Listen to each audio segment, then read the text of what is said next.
ট্রান্সফারের রেকর্ড করে নেইমারকে স্বাগত জানাতে এখন প্রস্তুত প্যারিস সান-জার্মেই। সন্ধ্যায় নতুন ক্লাবে পরিচয় করিয়ে দেওয়া হবে তাকে। এদিকে একটি ভিডিও বার্তায় সাবেক ক্লাব ও সতীর্থদের প্রতি কৃতজ্ঞতা জানিয়েছেন এই ব্রাজিলিয়ান।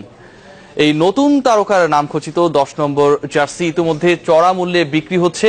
অপরদিকে তার চলে যাওয়ার ক্ষোভে ফুঁসছে বার্সেলোনা সমর্থকরা। আর অস্বাভাবিক ট্রান্সফার ফি নিয়ে সমালোচনায় মুখর Jose Mourinho, Arsene Wenger, Jurgen ক্লপরা। দাউ দাউ করে জ্বলছে নেইমারের জার্সি। গত 4 মৌসুম যা গায়ে জড়িয়ে করেছিলেন বার্সেলোনার প্রতিনিধিত্ব, সেই নেইমারের চলে যাওয়ায় কাতালোনিয়ার সমর্থকদের ক্ষোভ ছাই করে দিল সদ্যই স্মৃতি হয়ে যাওয়া তার 11 নম্বর জার্সিটিকে। যদিও অনেকের কাছে এটি স্মৃতি নয়, দুঃস্মৃতি। বিদায় তো একসময় সবাইকেই বলতে হয়, কিন্তু নেইমারের মুখ লুকিয়ে ন্যু ক্যাম্প ছাড়া মেনে নিতে পারেননি কেউই।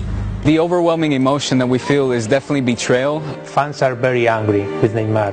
It's maybe the worst managed transfer ever.